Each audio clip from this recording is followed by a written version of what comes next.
الحمد لله رب العالمين. إن الحمد لله نحمده ونستعينه ونستغفره ونعوذ بالله من شرور أنفسنا ومن سيئات أعمالنا. من يهده الله فلا مضل له ومن يضلل فلا هادي له، وأشهد أن لا إله إلا الله وحده لا شريك له، وأشهد أن محمدا عبده ورسوله.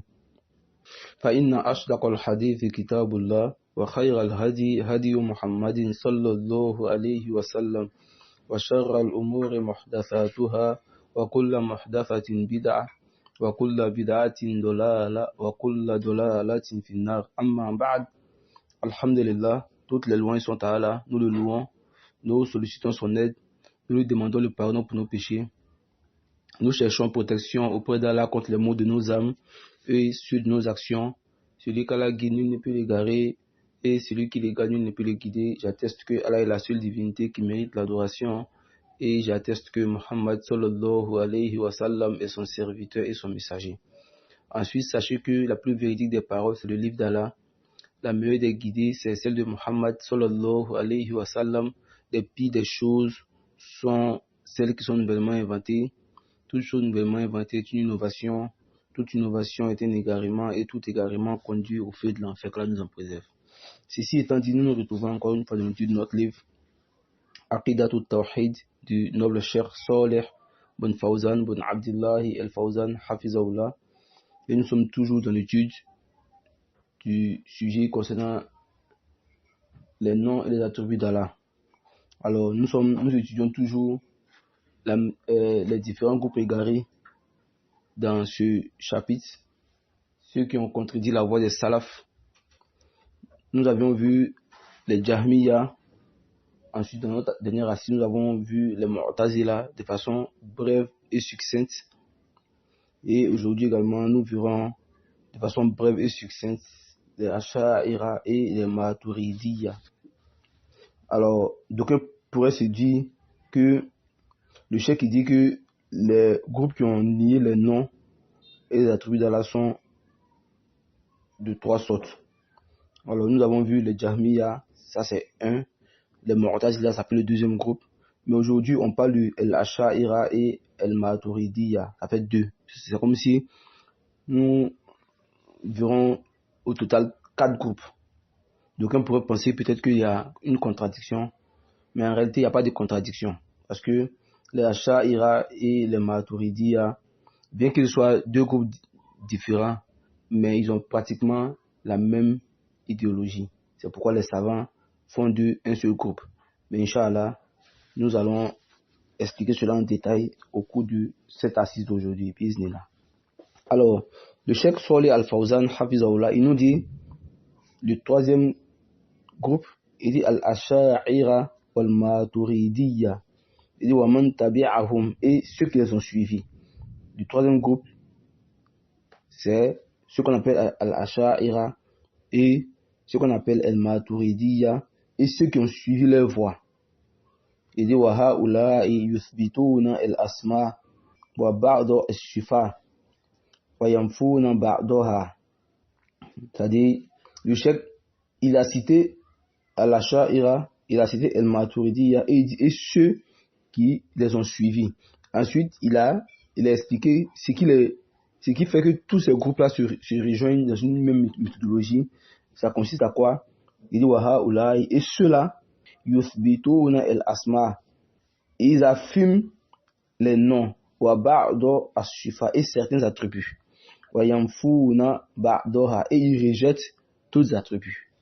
Donc ils ont comme caractéristique, que ce soit les Asha'ira, que ce soit les Maturidiyya, ils ont comme caractéristique, ainsi que ceux qui ont suivi leur voie, c'est que ils acceptent les noms de façon générale, ils acceptent certains attributs et ils nient d'autres attributs.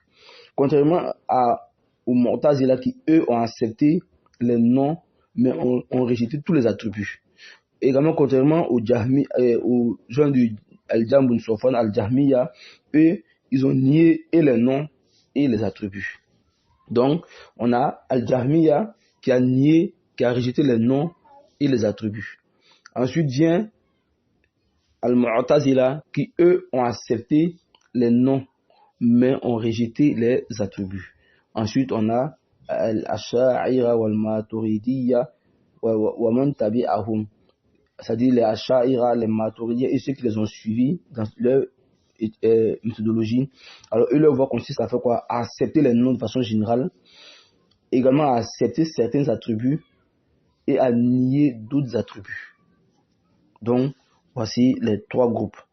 Alors le cheikh s'est limité à ça en termes de description du troisième groupe là.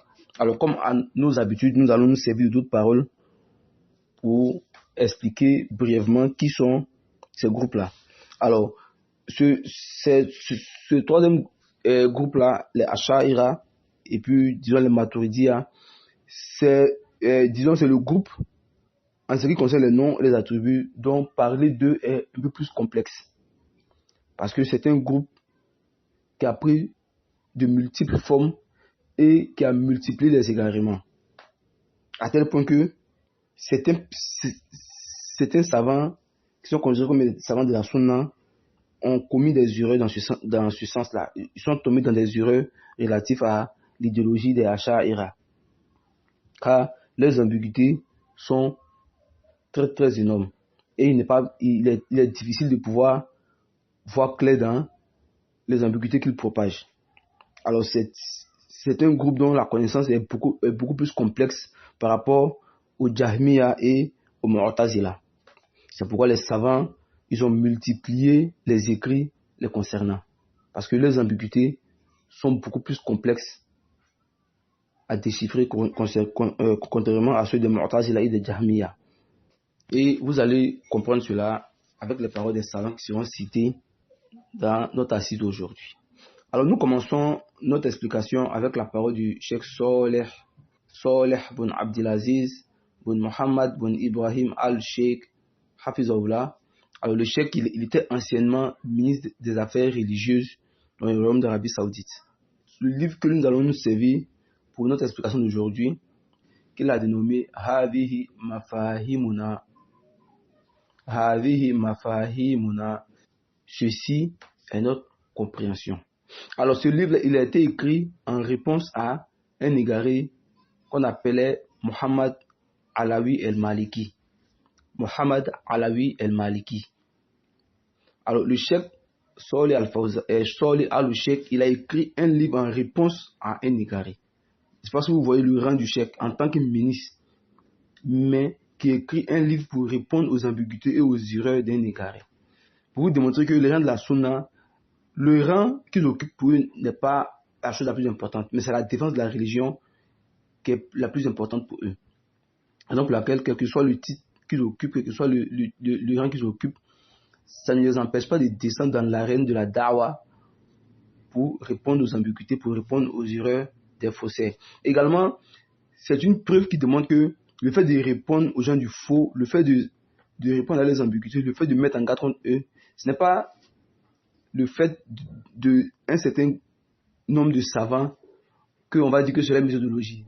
À savoir le message Cheikh Rabi, comme les gens, ils ont dénommé cette méthodologie-là Al-Madar Khila. Lorsque tu mets en garde contre les innovateurs, lorsque tu réponds à leurs ambiguïtés, on t'appelle Al-Madar Khila. Voici le cheikh ici, qui était ministre des Affaires religieuses. Et jusqu'à présent, il occupe une fonction dans le gouvernement saoudien. Mais ça ne l'a pas empêché d'écrire un livre pour répondre à une personne qu'on peut dire qu'en termes de rang, il est au-dessus de lui. Mais il a répondu à ce dernier-là. Ce dernier-là, il a écrit un livre qu'on appelle Mafahimun Yajibu an tusahhaha. C'est-à-dire des compréhensions qu'il nous est obligatoire de corriger. Et dans ce livre-là, il y a déversé toutes sortes d'ambiguïtés. Et de nombreux savants lui ont répondu. Certains même ont même fait son takfir. Parce que dans son livre, ainsi que dans d'autres livres, comme l'expliquent les savants, il autorise clairement le shirkul akbar. Il autorise le shirkul akbar de façon claire.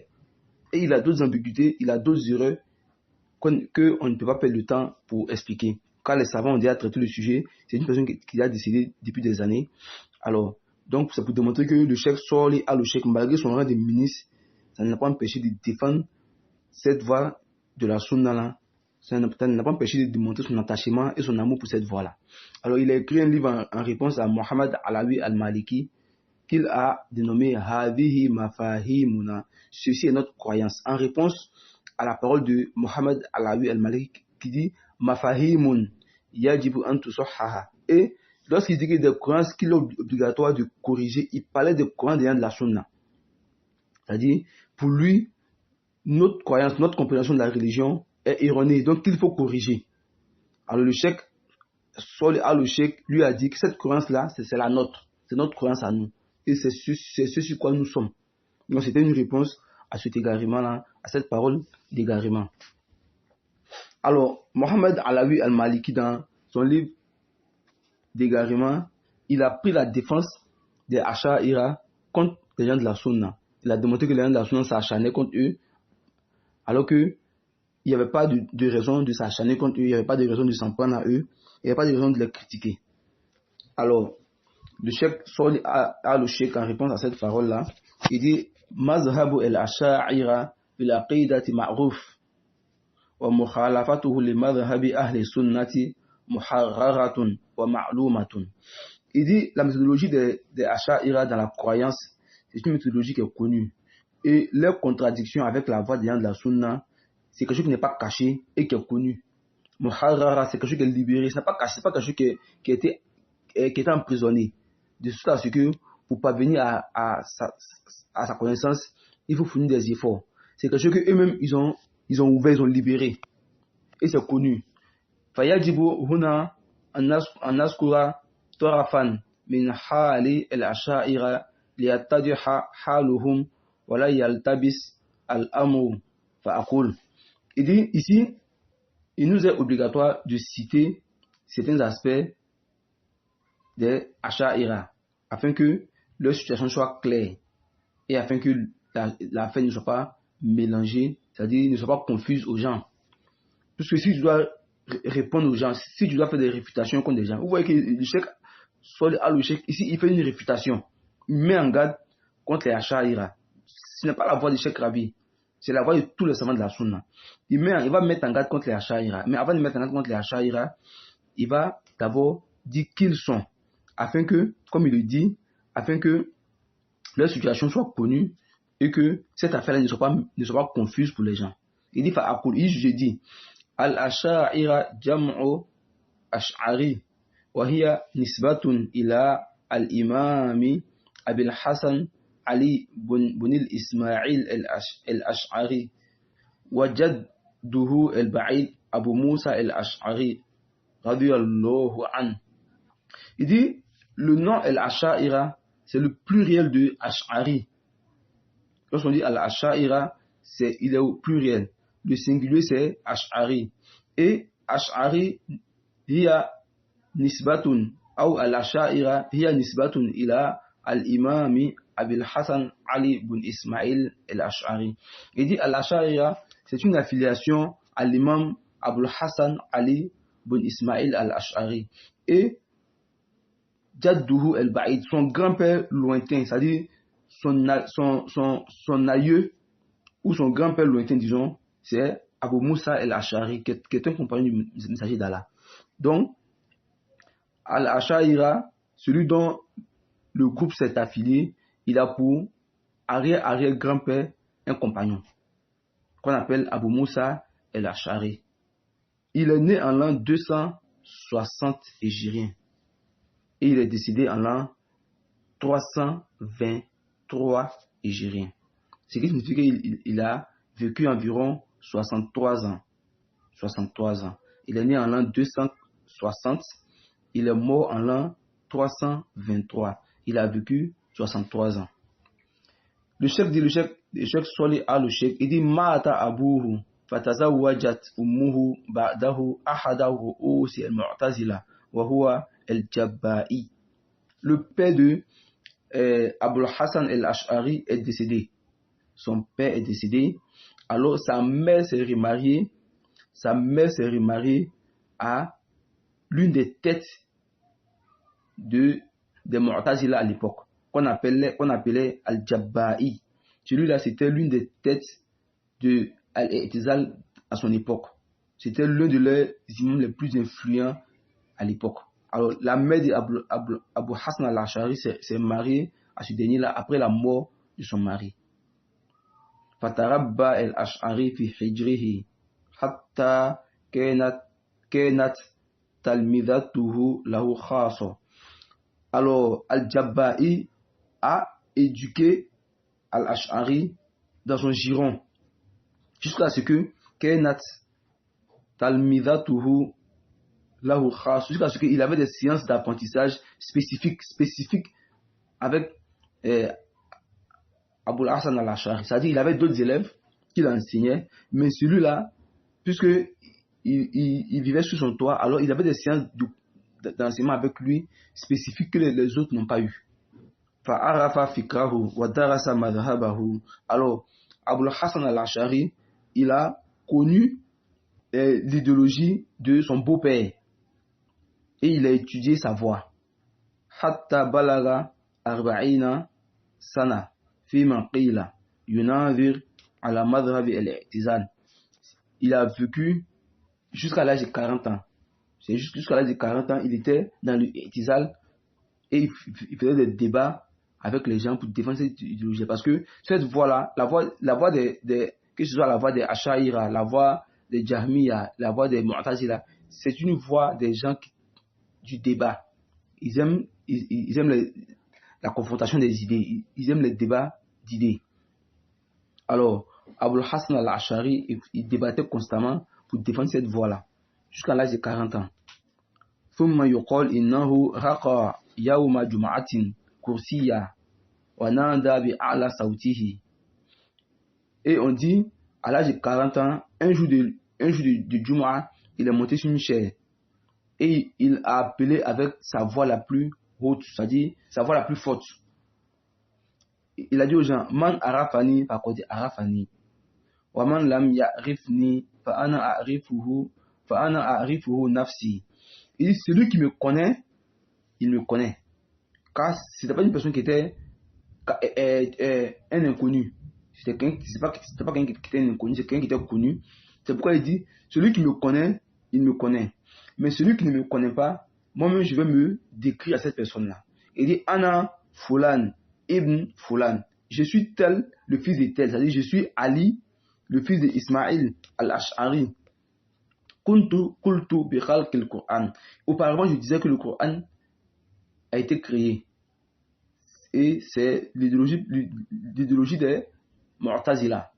Pour eux, le Coran est une créature. Wa anna Allah la yura bil absar. Et qu'on ne verra pas le jour de la résurrection. Wa anna af'ala shari ana af'aluha. Et les actions du mal, je les ai faites. Wa anna ta'ibun. Mais aujourd'hui, je me répands et je me retire. Je me retire de tout cela. C'est-à-dire, l'expression utilisée par le cheikh, c'est comme si une personne qui retirait un vêtement sur son corps. Il s'est retiré de cet égarement-là, comme s'il retirait un vêtement qu'il avait porté pour jeter. Alors, il s'est repenti à partir de ce jour-là, de la voix de Al-I'tizal. Et il l'a fait de façon publique. Il ne l'a pas caché. Il est monté sur une chaire. Il a appelé les gens avec sa voix la plus forte. Il leur a dit, celui qui me connaît, il me connaît. Mais celui qui ne me connaît pas, moi-même, je vais me présenter à lui. Je suis Ali, le fils d'Ismaïl al-Ash'ari. Je disais ceci, et je disais que le Coran est une créature. Je disais qu'on ne verra pas le jour de la résurrection. J'ai supporté la voix des Mu'tazila. J'ai débattu pour défendre cette voix-là pendant des années. Mais aujourd'hui, je me répands de cet égarement-là. Et je me répands et je me désavoue de cet égarement-là. Waqila ghayru dhalika wa ikhtartu akhsaraha lafdhan. Le chef du chef Solih al-Sheikh, il dit, il y a d'autres paroles qui ont été dites à propos de sa parole de ce jour de vendredi-là. Il dit, mais lui il a choisi l'expression la plus courte. Sinon, il pouvait allonger les propos de Abu Hassan al-Ash'ari. Il dit, wal maqsudu annahu taba min i'tizalihi thumma ba'da dhalika jalasa fil halqati ashabi ibn Qulab.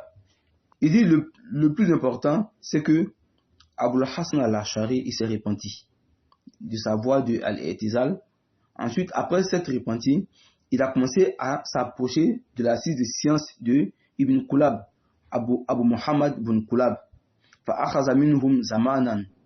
Alors, il a commencé à prendre la science de ce dernier là pendant un certain temps. فَكَانَ مَذْهَبُهُ الْمُتَوَسِّطِ الَّذِي يُنْسَبُ إِلَيْهِ أَتْبَاعُهُ هُوَ مَذْهَبَ الْكُلَابِي. Alors, la voie de Abul Hassan al-Ash'ari, sa voie intermédiaire, puisque il est passé d'un premier temps de al-I'tizal, ensuite de cette voie que nous allons étudier aujourd'hui, qui est la voie des Ash'ari. Après cela, il s'est repenti et il a embrassé la voie de la Sunna. Mais la seconde voie là, c'est ce que le cheikh dit, al-Mutawassit, la voie intermédiaire, c'est cette voie là que les gens l'ont attribuée, lui ainsi que ceux qui l'ont suivi. Ceux qui ont suivi cette méthodologie là, on leur a attribué cette seconde voie là, alors que lui-même il s'est repenti de cette voie, comme nous le verrons. Et cette voie là, c'est la voie de al-Kulabiyya, alladhi lam yatakhallas min barafi al-i'tizal. Et la voie de al-Kulabiyya qu'il a embrassé après avoir délaissé la voie de l'I'tizal, cette voie là également ne s'est pas elle-même défait des griffes des Mu'tazila de façon entière. Alors que eux-mêmes, ils prétendent combattre les Mu'tazila. Ils organisaient des débats, ils écrivaient des livres pour réfuter, pour répondre aux Mu'tazila, alors qu'en réalité, ils ont pris d'une certaine manière la voie des Mu'tazila. C'est pourquoi le cheikh dit la yatakhallas min barafi al-i'tizal. Ils ne se sont pas défaits entièrement des griffes des Mu'tazila, wa huwa nafyu as-sifa, qui est le fait de nier, de rejeter les attributs. Parce que pourquoi est-ce qu'il dit qu'ils ne se sont pas défaits totalement de la voie des Mu'tazila? Parce que eux, dans la méthodologie, ils acceptent certains attributs qu'ils estiment que ces attributs-là sont confus, c'est-à-dire sont en harmonie avec le raisonnement. Maintenant, ce qui n'est pas en harmonie avec le raisonnement, ils les renient, tout comme les Mu'tazila ont renié tous les attributs. Donc, ils ne sont pas défaits totalement de la voie des Mu'tazila. Wa huwa nafyu as-sifa ma ada sab'an minha. Ils rejettent les attributs sauf 7. Il n'y a que 7 attributs qu'ils acceptent.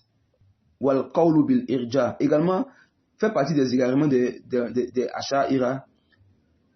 Ils ont adopté la voie des Murji'a, qui consiste à dire que la foi, c'est la simple acceptation. Le fait de reconnaître Allah comme le créateur des cieux et de la terre, automatiquement, toi, ta foi, elle est parfaite. Eux, chez eux, les actions ne rentrent pas de la foi. Ils ont mis les actions en retrait de la foi. C'est la voie des Murji'a. Wakelamu et nafsi également fait partie de leur méthodologie, les Ash'ari, la parole intérieure, al-kalamu an-nafsi, la parole intérieure. Pour eux, Allah parle, certes, mais la parole d'Allah, c'est une parole intérieure. Ce n'est pas une parole qu'on entend, ce n'est pas une parole qui est dite avec des lettres et des mots. C'est une parole qui est intérieure. Alors, pour les Ash'ari, la parole, lorsqu'Allah parle, c'est une parole intérieure. Ce n'est pas une parole qui est dite sur la langue qu'on peut entendre. Et ce n'est pas une parole qu'on peut entendre qui est dite avec des mots et des lettres. Également, fait partie de leur égarement, nafyu al-hikma an af'alillahi wa shar'ihi. Pour eux, l'âme ta'lif n'existe pas. C'est-à-dire, Allah ne fait aucune action avec une sagesse derrière. Et pour eux, les actions qu'Allah pose ne sont pas conditionnées, ne sont pas soumises à des sagesses. Parce que ils disent que si nous disons que Allah fait des choses pour des raisons, c'est comme si les actions d'Allah se renouvellent. Et ce genre d'égarement. Alors que Allah dit وَمَا خَلَقْتُ الْجِنَّ وَالْإِنسَ إِلَّا لِيَعْبُدُونَ. Je n'ai créé les djinns et les hommes si ce n'est que pour m'adorer. Voici la sagesse qui est derrière la création des djinns et des hommes. Mais toutes ces paroles claires-là, eux, ils les délaissent. Ils ne font que travailler avec les raisonnements. C'est pourquoi leur idéologie, que ce soit celle des Jahmiya, que ce soit celle des Mu'tazila, que ce soit celle des Ash'ari, est fondée sur quoi? Sur le raisonnement. C'est pourquoi on l'appelle Ahlul Kalam, les gens du raisonnement. Ceux qui veulent concilier entre la foi et la raison. Alors le cheikh dit Summa parlant de Abul Hasan al-Ash'ari, il dit Summa nadhara fi nususi nadratan ta'allum fataba min mazhabihi dhalik wa raja'a ila mazhabi ahli al-hadith fi al-jumla wa haqa nususan min kutubihi muqarrara li dhalik. Il dit ensuite, après avoir passé un temps avec les Koulabiyya, jusqu'à ce que lui-même, tellement il a défendu cette voie-là, jusqu'à ce que le nom Al-Koulabiyya a disparu, et le nom de cette voie-là a pris lui-même son propre nom, qu'on appelle Al-Asha'ira. Mais il fut un temps de sa vie, vers la fin de sa vie, le cheikh dit Nadhara fi nususi nazratan ta'allum. Il s'est mis à relire les textes dans le souci de réapprendre. Parce que c'est lui qui lit les textes en se disant qu'il a déjà la science parfaite. Il est différent de celui qui lit dans le but de pouvoir réapprendre. Alors lui, il s'est mis à lire dans le but de pouvoir réapprendre. Il s'est rendu compte de son erreur également dans le suivi de la voie de Al-Koulabiyya qui est devenu Al-Asha'ira. Fataba min madhabihi dhalik. Il s'est repenti de cette voie. Wa raja'a ila madhabi ahli al-hadith fi al-jumla. Et il est revenu à la voie de la sunna de façon globale. Le cheikh dit wa haqa nususan. Il dit voici des textes min kutubihi que tu peux trouver dans lui-même ses propres livres qui attestent qu'il s'est repenti de cette seconde voie. Donc, en résumé, Abul Hasan al-Ash'ari, dans sa vie, il a passé 3 étapes. La première étape, c'était celle où il était dans la voie de Mu'tazila, qu'il a défendu pendant presque 40 ans de sa vie. Ensuite, il a embrassé la voie de Al-Koulabiyya, qui est devenue la voie qui était renommée Al-Ash'ari, en affiliation à lui-même, Abul Hasan al-Ash'ari, tellement il a défendu cette voie-là. Après, il s'est rendu compte que c'était une voie d'égarement, il l'a délaissée. Il est revenu à la voie de la sunna. Mais cette voie-là, elle est restée, le nom est resté. Jusqu'à présent, le groupe est appelé Al-Ash'ari, alors que lui-même il s'est repenti de cet égarement-là. Et le cheikh dit, vous pouvez retrouver des livres que lui-même il a écrit plus tard pour remettre en cause la voie des Ash'ari, pour la combattre durement.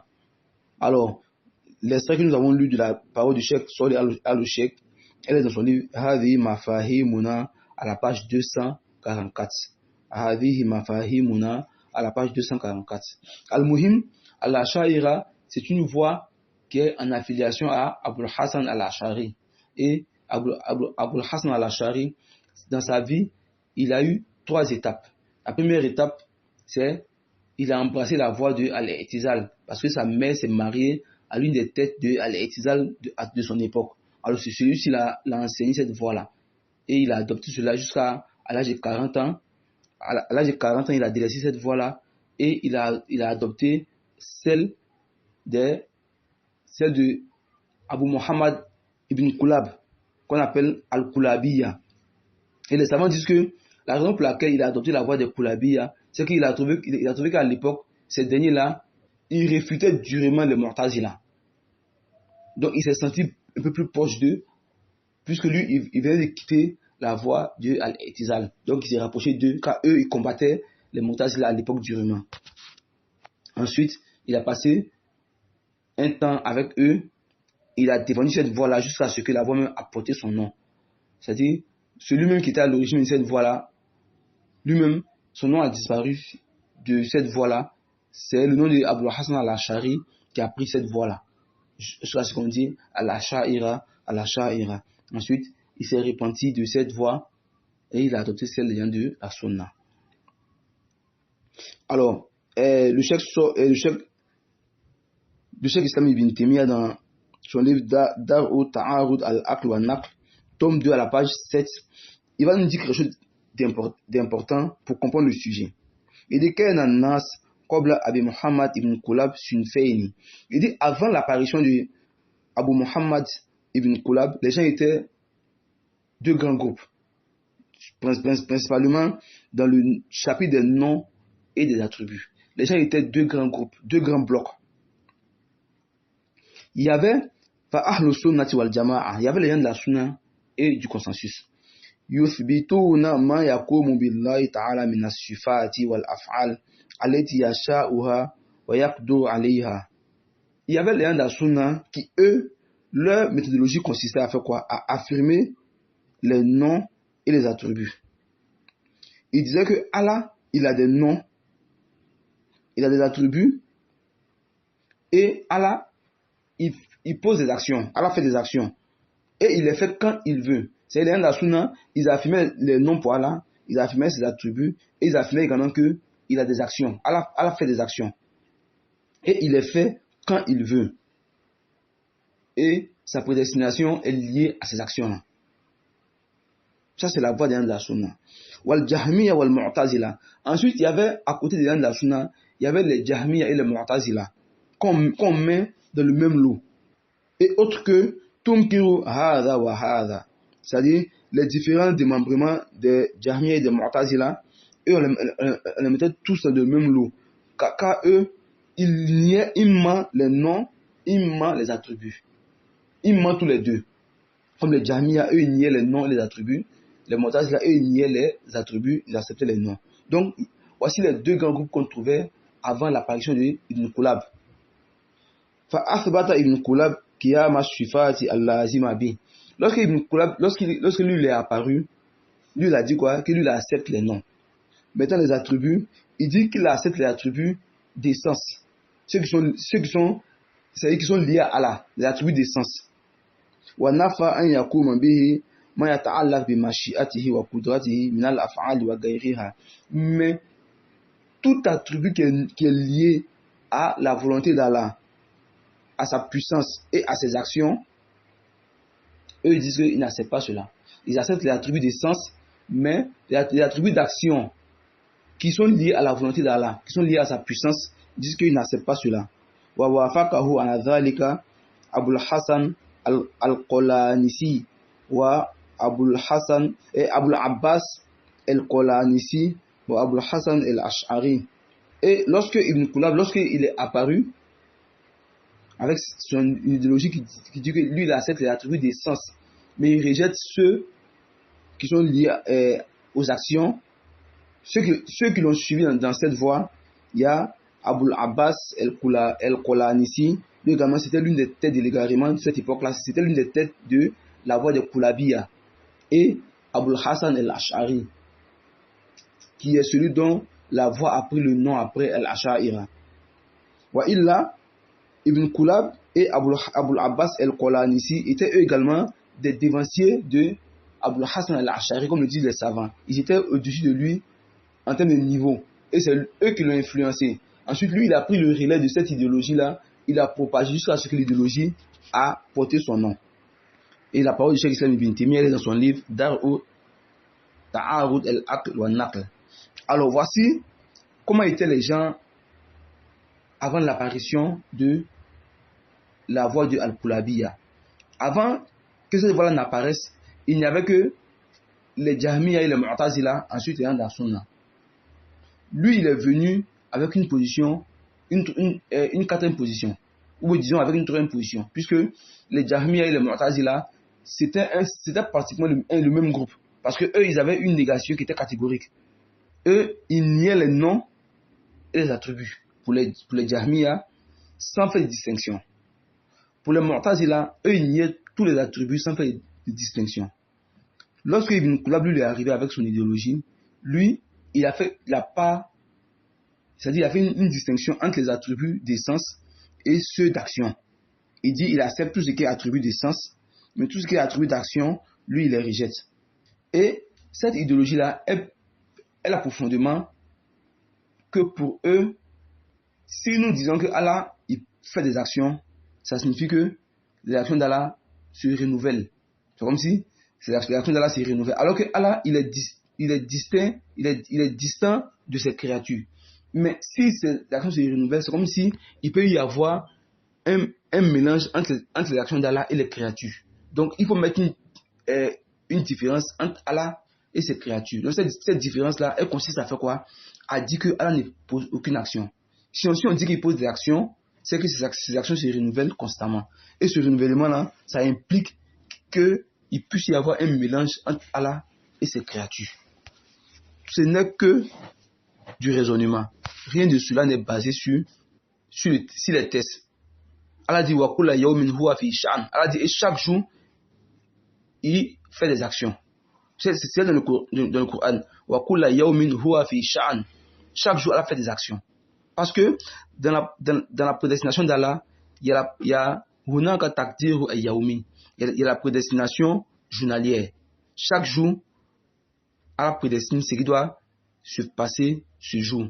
Il y a la prédestination annuelle qui se fait le jour de Laylatul Qadr. Il y a la prédestination qu'on appelle Umri. Ça, c'est lorsque Allah envoie l'ange souffler l'âme dans le fœtus de la mère. Lorsque l'enfant il atteint 120 jours. Ça, c'est tout fœtus.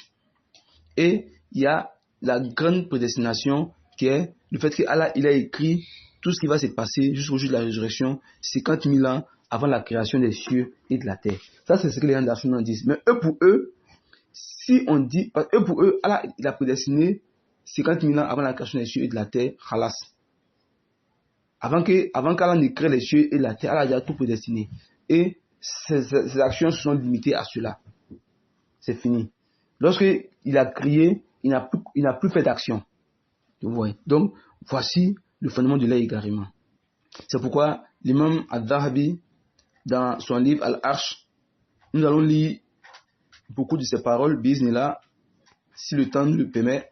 Il nous dit, dans son livre Al-Arsh, il dit « Fahada nahyu alladhi ahdathahu ibn Kulab, wa huwa man sara yu'raf fi ma ba'd bimanhaj al-mutakallima as-sifatiyya. لأن ابن كلاب كان في طريقته يميل إلى مذهب أهل الحديث والسنة لكن كان في طريقته نوع من البدع. Il dit, voici la voie qu'a mis en place Ibn Kulab, qui après est devenue la voie qu'on a connue par la voie des gens du raisonnement, la voie des gens de la scolastique. C'est-à-dire, cette voie-là, elle consiste à faire quoi? À essayer d'allier entre la raison et la foi. Essayer de faire un lien entre la raison et la foi. Avant même que nous poursuivions, cette façon de faire la même, c'est un égarement. Parce que Allah va faire l'éloge des croyants dans le Coran. Il va dire quoi? Alif Lam Mim, Suratul Baqarah.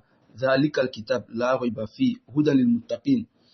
الذين يؤمنون بالغيب ويقيمون الصلاة ومما رزقناهم ينفقون الذين يؤمنون بما أنزل إليك وما أنزل من قبلك وبالآخرة هم يوقنون أولئك على هدى من ربهم وأولئك هم المفلحون. Allah dit à propos des croyants, il dit c'est un livre à propos duquel il n'y a aucun doute. C'est un guide pour les pieux. Qui sont ces pieux-là, ces croyants-là? Ceux qui croient à l'invisible, qui accomplissent la prière et qui donnent la zakat de ce que nous leur avons attribué comme bien. C'est ceux qui croient en ce qu'il a été révélé vers toi et en ce qui a été révélé avant toi et qui croient qu'on a la certitude sur le jour de la résurrection. Donc les croyants fait partie de leurs caractéristiques, le fait de croire au Coran. Il se limite à ce que le Coran a révélé, à ce qu'elle a révélé dans le Coran comme charia. Mais ceux-là, al-mutakallima as-sifatiyya, eux, leur méthodologie consiste à faire quoi? À raisonner. Car Ibn Kulab, dans sa façon de faire, comme le dit l'imam Al-Dhahabi, parfois il penche pour la voie de la sunna, mais il n'a pas pu se défaire des griffes de l'innovation. Pourquoi? Parce qu'il dit le kawnihi asbata Kiyama shifa bidhatillah wala yuthbit kiyama al-umur al-ikhtiyariya bidhatihi. Parce que lui, il dit tout ce qui est attribut de sens, lui il accepte. Mais tout ce qui est attribut de choix, c'est-à-dire tout ce qui est lié à la volonté d'Allah dans ses agissements, lui, il ne l'a pas accepté. C'est-à-dire, alors que le Coran atteste cela. Il a révisé cela, pas parce qu'il n'y a pas de preuves dans le Coran qui démontrent cela, parce que selon lui, son raisonnement, ça ne marche pas dans sa tête. Donc il a refusé. وقد كان له جهود في رد على جهمية لكنه ناظرهم بطريق قياسية سلم لهم فيها أصولا. Il a de nombreux efforts dans le fait de réfuter les Jahmiya et les Mu'tazila. Mais dans sa façon de débattre avec eux, il a utilisé la voie d'analogie, c'est-à-dire du raisonnement. Il débattait avec eux par analogie. Et il a préservé ce qu'eux-mêmes ils ont mis en place comme principe analogique. C'est-à-dire qu'ils ont mis en place des principes que lui il est venu, dans sa façon de débattre avec eux, il a accepté cela. Et le cheikh il va s'expliquer. Parmi ces principes qu'ils ont mis en place, que lui il a accepté dans sa façon de débattre avec eux là, c'est que pour eux, Allah ne parle pas. Pour les Jahmiya et les Mu'tazila, Allah ne parle pas. Lui il est venu, il dit qu'Allah parle, mais c'est une parole nafsi, une parole intérieure, qui n'est pas faite avec des lettres et des mots. Wa imtina'u qiyama sifati al-ikhtiyariya bi dhatihi mimma yata'allaq bi mashi'atihi wa qudratihi min al-af'ali wal kalam wa ghayri dhalik. Donc pour eux, Allah ne fait aucune action. Lui il est venu également, il a accepté cela. Mais il a débattu avec eux sur les points que il était d'accord, c'est-à-dire sur les points sur lesquels lui il est d'accord avec ce que le Coran dit. Mais sur d'autres points, bien que le Coran l'a dit clairement, du fait que ça ne passait pas avec son raisonnement, au lieu de débattre avec les Jahmiya et les Mu'tazila sur ces points-là, il a accepté leur point de vue en quelque sorte sur ce point. Ça, vous retrouvez cette parole-là de l'imam Ad-Dar dans son livre Al-Arsh à la page 53. Un peu plus loin dans le même livre, il dit fa ibn Kulab kema aslafna kana akrab ila salaf min Abil Hassan al-Ash'ari. Il dit de façon globale, Ibn Kulab lui-même dans sa méthodologie, sa voix était encore beaucoup plus proche de celle des salaf que la voix que Abul Hassan al-Ash'ari a pris après lui. Car il est venu hériter d'Ibn Kulab cette voix-là. Mais après Ibn Kulab lui-même, il a apporté encore d'autres choses qui étaient différentes de ce qu'Ibn Kulab avait dit auparavant. Et il dit toujours l'imam Az-Zahabi, il dit wa Abul Hassan al-Ash'ari akrab ila salaf min aqadi Abi Bakr al-Baqilani. Il dit mais Ibn Kulab Abul Hassan al-Ash'ari lui également il est encore beaucoup plus proche de la voix des salaf que Al-Qadi al-Baqilani. Il dit Al-Qadi également Abu Bakr wa amsaluhu akrab ila salaf min Abi Ma'ali wa atba'uhu. Ce dernier également al-Baqilani était beaucoup plus proche de la voix des salaf que Abu Ma'ali, l'auteur du livre Al-Warakat, le livre dans Al-Usul al-Fiqh. Ce dernier là c'était un Ash'ari et les savants disent qu'avant sa mort lui également il s'est repenti. Donc c'est une voix qu'ils ont hérité de Ibn Kulab. Et Abul Hassan al-Ash'ari, lui, il a défendu la voie là, et la voie là a porté son nom. Mais lui, il a apporté d'autres choses que Ibn Kulab n'avait pas apporté. Après lui, quand lui s'est repenti cette voie là, il a délaissé. Abu Bakr al-Baqilani a apporté encore d'autres égarements qui n'étaient pas connus à l'époque de al-Ash'ari. Également, Abu Ma'ali également a apporté également d'autres égarements. Il dit walihada, et c'est pourquoi yujad fi kalami al-Razi wal-Ghazali wa nahwihima min al-falsafa ma la yujad fi kalami Abil Ma'ali wa dhawihi. Wa yujad, c'est-à-dire c'est pourquoi on trouve dans les paroles de l'imam al-Razi et dans celles de al-Ghazali comme philosophie ce qu'on ne trouve pas également dans les propos de Abu Ma'al al-Juwayni. Il dit wa yujad fi kalami al-Razi wal-Ghazali wal-Juwayni min mazhabi nufati al-Mu'tazila ma la yujad fi kalami Abil Hassan al-Ash'ari. Également vous pouvez trouver dans les paroles de al-Razi et dans celles de al-Ghazali et dans celles de al-Juwayni comme également des Mu'tazila, c'est que vous ne trouverez pas les propos de Abul Hassan al-Ash'ari à l'époque où il était dans la Ash'ira. Il dit également, vous pouvez trouver dans les paroles de Abul Hassan al-Ash'ari des propos qui sont proches des Mu'tazila que vous ne trouverez pas également dans celle de Ibn Kulab. Vous pouvez trouver également dans celle de Ibn Kulab ce que vous ne verrez pas dans les propos des salaf, des gens de la sunna. Donc, c'est pour dire en résumé que c'est une voie qui a puisé son égarement de la méthodologie des Mu'tazila. Mais au fur et à mesure que le temps passait, au lieu que la voie se bonifie, elle ne faisait que s'empirer. Ibn Kulab, il avait des égarements qui étaient proches des Mu'tazila, mais en même temps, il les combattait. Mais tous ceux qui sont venus après lui, eux, au lieu qu'ils ne bonifient cette voie-là, ils ne font que se rapprocher de la voie des Mu'tazila au fur et à mesure. Au fur et à mesure, ils se sont rapprochés de la voie des Mu'tazila. Alors, c'est cela qu'on appelle Al-Asha'ira. Quant au Maturidiyya, il nous dit dans son livre Al-Arsh, il dit Al-Maturidiyya tu'addu shaqiqata al-Ash'ariyya. Il dit la voie des Maturidiyya, elle peut être considérée comme la sœur jumelle des Asha'ira. C'est pourquoi c'est la même idéologie. Il dit وَذَلِكَ لِمَنْ بَيْنَهُمَا مِنَ الْإِئْتِلَافِ وَالْإِتِّفَاقِ حَتَّى لَكَأَنَّهُمَا فِرْقَةٌ وَاحِدَةٌ. Il dit en raison de ce qu'il y a comme entre eux, comme conformité et concordance, à tel point que ils peuvent être considérés comme étant un même groupe. Il dit يَصْعُبُ التَّفْرِيقُ بَيْنَهُمْ. Il dit il est difficile de pouvoir faire une distinction entre ces deux groupes-là. لذلك يصرح كل من الأشاعرة والماتريدية بأن كلا من أبي الحسن الأشعري وأبي منصور الماتريدي هما إمام أهل السنة على حد تعبيرهم. Tellement qu'il est difficile de pouvoir faire la distinction entre ces deux groupes-là, à tel point que les Asha'ira et les Maturidiyya eux-mêmes, ils considèrent ces deux imams-là comme étant des imams de la sunna. Parce que eux-mêmes qui sont les fidèles de ces deux groupes-là ne voient pas de différence entre eux. Donc, ils les considèrent comme étant des imams de la sunna, tous les deux. C'est pour vous démontrer que il est très rare de voir un sujet dans lequel ils sont en divergence. Leurs points de vue sont pareils. Alors, le fondateur de cette voie qu'on appelle Al-Maturidiyya, c'est Abu Mansour Al-Maturidi, qui est mort en l'an 333.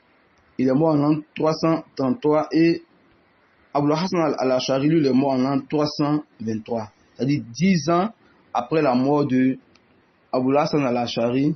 Alors, Abu Mansour al-Maturidi, lui, il est également mort en l'an 333, 10 ans après. Alors, l'imam al-Zahabi, toujours dans son livre Al-Arsh, il va nous expliquer quelle est la méthodologie de ces deux groupes-là maintenant. Puisque nous avons vu de façon résumée qui était le groupe, maintenant nous allons voir maintenant quelle est leur idéologie. Alors, il a subdivisé les trois différents groupes dans le sujet des noms et des attributs. Ceux qui font la négation, il a parlé de Al-Jahmiya, il a parlé de Al-Mu'tazila, il dit Al-Qismu As-Salif, Isbatul Asma wa Ba'd Shifa, wa Nafyu بعد الآخر وهذا قول الكلابية والأشاعرة والماتريدية. Il dit le fait d'affirmer les noms et certains attributs et le fait de nier certains autres attributs. Et cette façon de faire là, c'est la voie des Kulabiya, celle des Asha'ira et celle des Maturidiyya. Il dit fal Kulabiya, il dit les Kulabiya Kudama ou el Asha'ira. Les Kulabiya, c'est eux qui sont les dévanciers des Asha'ira, parce que le fondateur même c'est Ibn Kulab.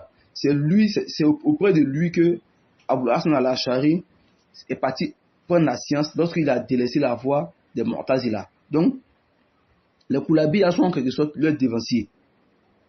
Alors, les Kulabiya yuthbituna al-asma wa shifa ma'ada as-shifat al-ikhtiyariya.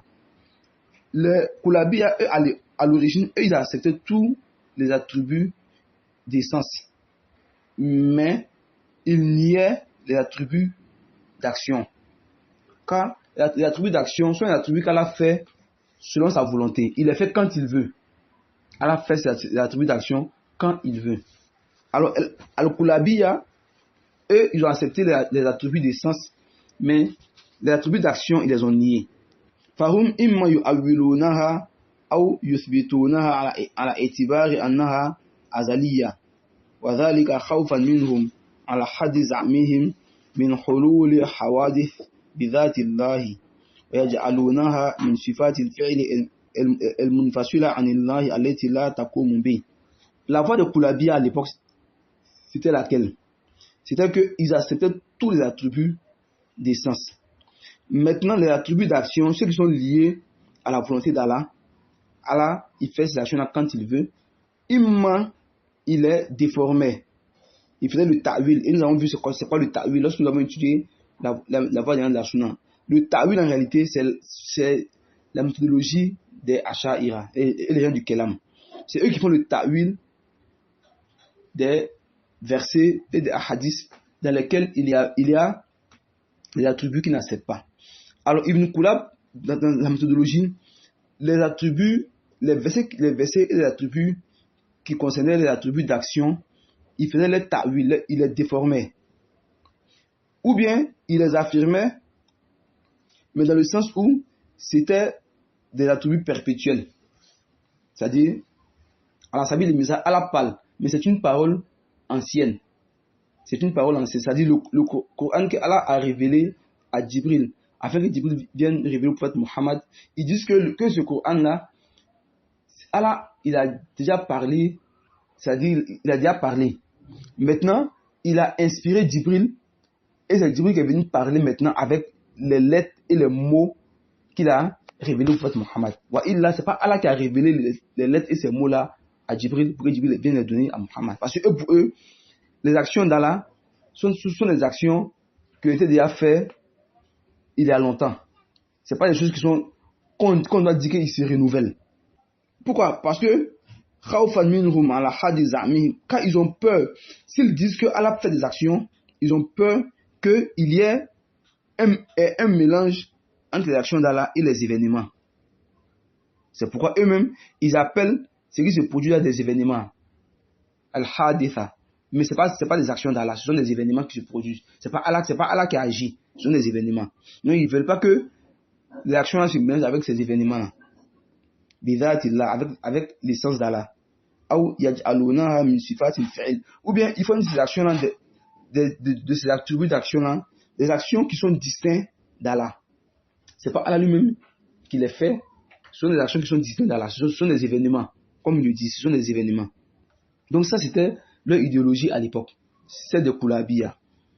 Amma al-Asha'ira. Ensuite, les Asha'ira qui sont venus après, Ma'ahum al-Maturidiyya, c'est-à-dire ceux qui ont adopté cette idéologie-là après Abu Hassan al-Ash'ari, Fahum yuthbituna al-asma sab'a. Eux, ils acceptent que 7 attributs. Ils disent que la raison pour eux peut accepter 7 attributs. Et ces attributs sont lesquels? La vie. Pour eux, Allah, il est en vie. Allah, il a la science. Allah, il a la capacité. Allah, il entend. Allah, il voit. Allah, il a une volonté. Et Allah, il parle. Ça, c'est les 7 attributs que les Asha'ira, ils ont acceptés. Maintenant, les Maturidiya, ils ont ajouté un 8e, qui est quoi? At-Takwin, la formation. Mais les Asha'ira, pour eux, At-Takwin, c'est un attribut d'action, donc eux ont refusé. Les Maturidiya, eux disent là, At-Takwin, c'est un attribut d'action, mais c'est perpétuel, c'est pas quelque chose qui est nouveau, c'est perpétuel. Et ils disent que tout ce que Allah a fait comme action a point de départ à Takwin. En dehors de ces 7 ou 8 attributs-là, il y a un fourna baki asufa. Tout autre attribut que ces 7 ou 8 attributs-là, ils nient tous. وَيُؤَوِّلُونَ النُّصُوصَ الْوَارِدَ فِيهَا وَيُحَرِّفُونَ مَعَانِيهَا. Ils déforment les textes relatifs à ces attributs-là et ils changent leur sens. Voici la voix des Asha'ira et celle des Maturidiya. Les savants disent les 7 ou 8 attributs qu'ils ont acceptés, qu'ils disent que la raison accepte cela, qu'ils disent que ces attributs-là, ne peut pas être une cause de ressemblance entre Allah et ses créatures. Et ça, on dit que mais c'est ce que vous avez accepté là, ce que vous fuyez là, se retrouve également dans ces mêmes attributs là. La vie, à la vie, nous vivons, mais ils ont fui à Sabi de Missal l'attribut de colère. Du fait qu'on dit que Allah se met en colère, ils ont fui cela parce qu'ils disent qu'en acceptant cela, c'est comme si on faisait la ressemblance entre Allah et ses créatures. Parce que nous également, nous mettons en colère. Mais nous sommes également vivants. Les savants disent que tout ce qu'ils ont accepté là, les mêmes arguments que l'ont poussé à fuir là, ces mêmes arguments se retrouvent également dans ce qu'ils ont accepté. Mais ce n'est que leur passion qu'ils ont suivi, c'est ce qui les a menés à refuser cela et à accepter ceci. Alors, ça c'est la parole de l'imam Ad-Darbi dans son livre Al-Arsh, à la page 77 au tome 1. Ensuite, il va nous dire, pour finir, nous allons lire une dernière parole de l'imam Ad-Darbi, toujours dans le même livre Al-Arsh. C'est un livre qui est vraiment très très riche dans le sujet des noms et des attributs. Il dit, l'imam Ad-Darbi, il dit فالماتريدية انتشرت بين الأحناف الذين كانوا متواجدين في شرق العالم الإسلامية. Il dit les Maturidiya, ils ont propagé leur idéologie parmi les gens qui ont adopté le mazhab de l'imam Abu Hanifa. Et ces gens-là, on les trouve à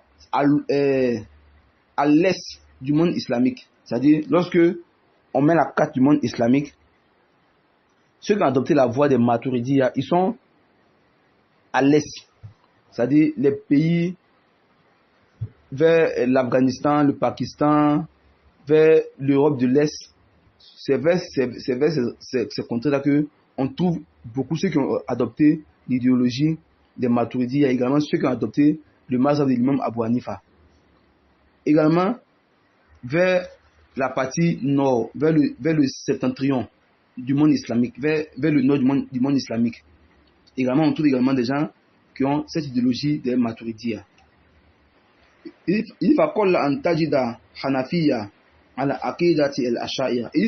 c'est très très difficile que tu puisses trouver une personne qui a adopté le mazhab de l'imam Abu Hanifa, qui a adopté l'idéologie des Asha'ira. Il dit c'est très très rare que tu puisses trouver cela. Il dit si ce n'est que Abu Ja'far al-Samnani qui est Hanafi et qui est Ash'ari. Il dit Bainama Najid al-Ash'ariya qad intasharat bayna ash-Shafi'iyya wal-Malikiyya wa hum al-yawm yutawajaduna fi wasat. Il dit alors que les Ash'ariyya, eux on les trouve, ils ont propagé leur idéologie parmi ceux qui ont adopté le mazhab des Shafi'iyya et des Malikiyya. Beaucoup de Shafi'iyya et de Malikiyya ont pour idéologie la Asha'ira. Et ces gens-là, on les trouve à l'ouest du monde, au centre du monde islamique, ou à Garab, à l'ouest du monde islamique et au sud du monde islamique. C'est-à-dire au sud-est, au sud et à l'ouest du monde islamique. Et ces contrées-là, l'Afrique rentre dans cette zone géographique-là. L'Afrique rentre dans cette zone géographique, principalement lorsqu'on parle du sud du monde islamique et puis à l'ouest du monde islamique, l'Afrique rentre dans cette zone géographique. C'est pourquoi en Afrique, dans les pays musulmans en Afrique, vous verrez que beaucoup ont adopté l'idéologie des Asha'ira. Il dit Fajullu ash-Shafi'iyya wal Malikiyya ala al-Ash'ariyya. Il dit la plupart des Shafi'iyya et des Malikiyya ont adopté l'idéologie des Asha'ira. Et la plupart des Hanafiya ont adopté l'idéologie des Maturidiya. Mais le cheikh va faire une précision pour ne pas créer de confusion. Il dit Lastu a'ni bidhalika awamahum innama at-tabaqa muthaqafa minhum. Il dit que lui ne vise pas l'entièreté des gens qui ont adopté ces mazhabs là. Il dit mais il vise qui el muthaqafa, les intellectuels. Le cheikh ici il utilise une expression qui est très importante. Il n'a pas dit les savants, il dit les intellectuels. Qui sont-ils? C'est ceux qui ont adopté la philosophie, qui se sont cultivés avec la philosophie. Ce sont ces derniers-là qui ont embrassé l'idéologie des Maturidiya et celle des Asha'ira. Là, vous pouvez trouver de nombreux savants qui sont Hanafi de Mazhab, mais qui sont sur la voie de la Sunna. Comme vous pouvez trouver de nombreux savants qui sont Maliki, qui sont Shafi'i, mais qui sont sur la voie de la Sunna. De nombreux savants. Mais c'est ceux qui ont étudié la philosophie, en plus de l'étude islamique, c'est eux qui se sont mis à adopter ce courant. Mais il va expliquer pourquoi. Il dit Fal-Maturidiyya tansibu ila Abi Mansour Muhammad bin Mahmoud bin Muhammad al-Maturidi. Il dit la Maturidiyya s'est affiliée à qui? À Abu Mansour al-Maturidi, qui est mort en l'an 333, 10 ans après la mort de Abu Hassan al-Ash'ari. Kana ma'doudan fi fuqaha'i Hanafiya. C'était une personne qui était connue pour avoir adopté le mazhab des Hanafiya. Il dit wa min al-ma'lum an al-ahnaf wa ahli al-mashriq umuman kanu min asbaq an-nas ta'assuran bi ilm al-kalam. Il dit de ce qui est connu, c'est que les Hanafiya et puis les gens de l'Est, de façon générale, sont ceux qui ont été les premiers à être influencés par l'idéologie philosophe.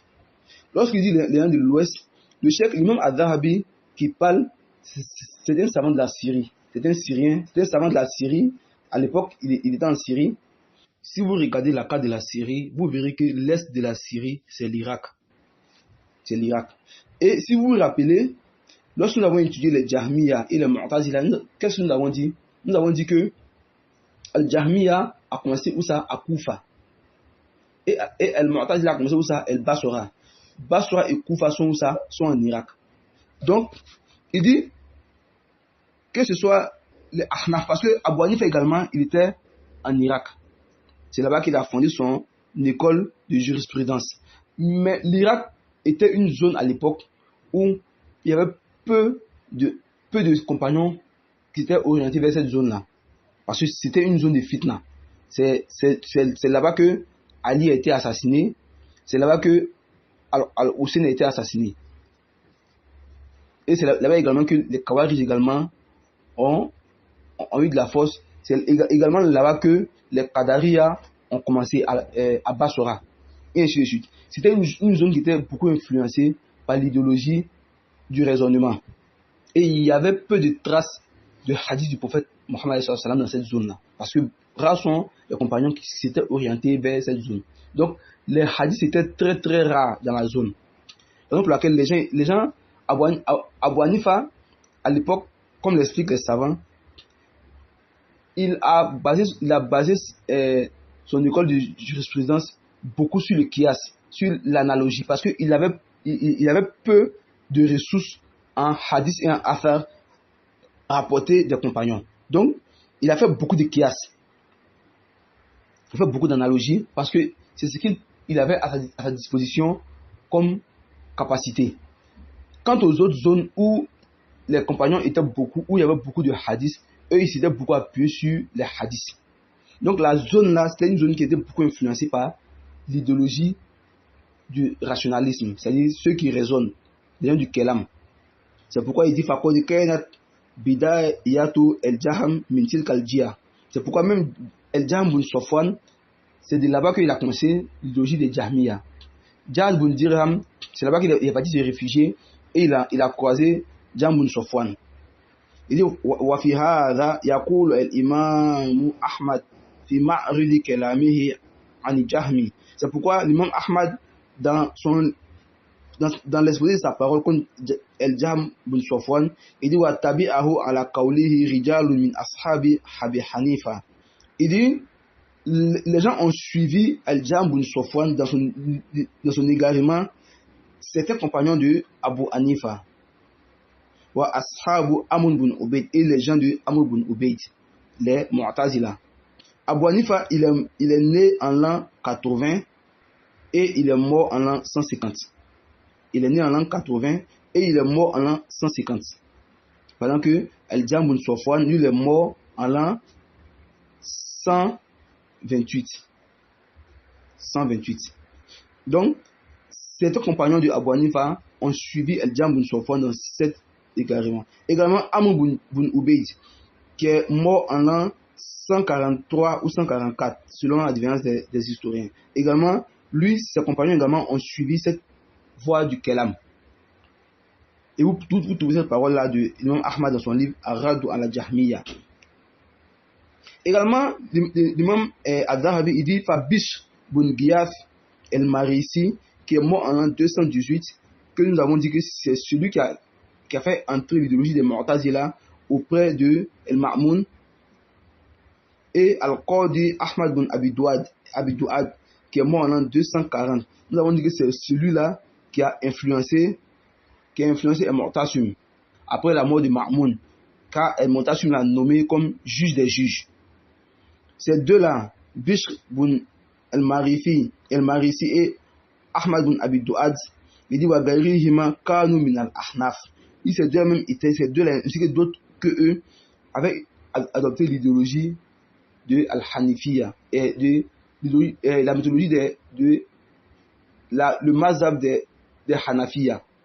Donc, il dit Fala Garaba an yakuna el-Maturidi Hanafi min ulaika alladhina nasaru ilm al-kalam wa sa'u fi ta'sisihi wa taq'idihi ila an asbaha alaman min a'lamihi wa sahib ihda madaris kalam allati sarat fi man ba'd tu'raf bi ismihi. Et donc, ce n'est pas étonnant que Abu Mansour el-Maturidi, qui était un Hanafi également, soit devenu l'une des personnes qui a défendu l'idéologie du Kalam. L'idéologie qui consiste à réunir entre la foi et la raison, jusqu'à ce qu'il ait fait des efforts pour l'implanter, pour lui donner des principes, jusqu'à ce qu'il soit comme un emblème parmi les emblèmes de cette voie-là, et une personne qui a fondé une idéologie dans cette idéologie-là, jusqu'à ce que cette idéologie-là porte son nom. Vous voyez. Donc, que ce soit Al-Asha'ira ou Al-Maturidiya, ce sont des idéologies qui sont fondées sur quoi? Sur Al-Kalam. Et non sur le raisonnement. Et non sur la foi au livre. Alors que Allah a décrit les croyants dans ce Coran. Il dit Alladhina yu'minuna bima unzila ilayka. Il dit les croyants sont ceux qui croient en ce qui a été révélé sur toi, Muhammad. Wa ma unzila min qablika, qui croient en tous les livres révélés. Et Allah dit Ulaika ala hudan min rabbihim, c'est ceux-là qui sont sur la guidée de ton Seigneur. Wa ulaika humul muflihun, c'est ceux-là qui ont eu le nom de succès. Donc, la voie du succès, la voie de la guidée consiste à faire quoi? À suivre le Coran et la Sunna et ne pas dévancer la raison, ne pas faire dévancer la raison au Coran et à la Sunna. Mais les gens du Kalam, ils ont adopté la voie des hypocrites. Parce que les hypocrites ne croyaient pas au Coran. Ils ne l'ont pas adopté comme étant la guidée pour eux. C'est pourquoi, lorsqu'on leur disait, Allah dit dans la sourate du Baqara, إِذَا قِيلَ لَهُمْ آمِنُوا كَمَا آمَنَ النَّاسُ قَالُوا أَنُؤْمِنُ كَمَا آمَنَ السُّفَهَاءُ أَلَا إِنَّهُمْ هُمُ السُّفَهَاءُ وَلَكِنْ لَا يَعْلَمُونَ. Lorsqu'on disait aux hypocrites, croyez en ce livre-là, croyez en ces paroles, tout comme ont cru les croyants, les compagnons, ils disent quoi? Ils disent allons-nous croire comme ont cru les faibles d'esprit? C'est-à-dire, eux, ils considèrent qu'ils ont une capacité de raisonnement, de réflexion. Donc, eux, ils ne vont pas se mettre à croire bêtement, comme ont cru bêtement les gens. Alors que les compagnons, eux, ils ont cru sans chercher à raisonner comme eux, ils veulent raisonner. Ça ne signifie pas que l'islam interdit le raisonnement là. Mais le raisonnement suit la législation. Mais ce n'est pas la législation qui suit les raisonnements. Les compagnons ont fait suivre leur raisonnement à la législation. C'est pourquoi même lorsqu'ils n'arrivent pas à comprendre des versets, lorsqu'ils n'arrivent pas à comprendre certaines choses, ils partaient voir le prophète pour qu'il leur explique cela. Ils n'ont pas dit que, comme nous-mêmes, on a notre propre raisonnement, si on ne comprend pas, on va raisonner, pouvoir comprendre. Là, lorsqu'ils ne comprenaient pas, il fallait voir qui le prophète Mohammed, que lui puisse les expliquer. Mais ceux-là, ils ont délaissé le Coran, ils ont délaissé la Sunna, ils ont délaissé la voie des salafs. Ils disent qu'eux, ils ont leur propre raisonnement, qu'eux ne sont pas des faibles d'esprit. Donc, ils ont suivi la voie de qui? Des hypocrites. C'est ce qui a occasionné leur égarement. Lorsque vous lisez leurs principes, vous voyez que tout n'est basé que sur le raisonnement. Vous voyez. Il n'y a rien qui est basé sur les tests. Ils raisonnent, ensuite, ils vont chercher des tests qu'ils estiment être en conformité avec leur raisonnement. Ou là, ce n'est pas parce qu'ils ont vu un test qu'ils l'ont adopté. C'est pourquoi leur méthodologie, ça consiste à faire quoi? Et takid, summa istadil. C'est-à-dire, eux, ils adoptent une croyance, ensuite, ils vont fouiller dans le Coran et dans la Sunna des tests qui peuvent les favoriser et ils les prennent comme argument. Alors que les gens de la Sunna, eux, ils disent quoi? Istadil, summa takid. Ils disent, argumente-toi d'abord. Cherche à trouver quel est l'argument dans le Coran et dans la Sunna qui est en conformité avec cette idéologie-là. Si tu l'as trouvé maintenant, adopte-la comme idéologie. Mais eux non le contraire. C'est pourquoi les gens de la Sunna, ils sont derrière le Coran et la Sunna. C'est pourquoi on appelle les gens de la Sunna. Ce qui est à son argument dans le Coran et la Sunna, ils adoptent. Ce qui n'a pas d'argument dans le Coran et dans la Sunna, ils n'adoptent pas. Voici la différence entre les gens de la Sunna et ces gens de l'égarement. Alors, voici la fin de notre assise d'aujourd'hui sur les Asha'ira et les Maturidiyya. Wa sallallahu ala nabiyyina Muhammad wa ala alihi wa sahbihi wa sallama tasliman kathira. Assalamu alaikum wa rahmatullahi wa barakatuh.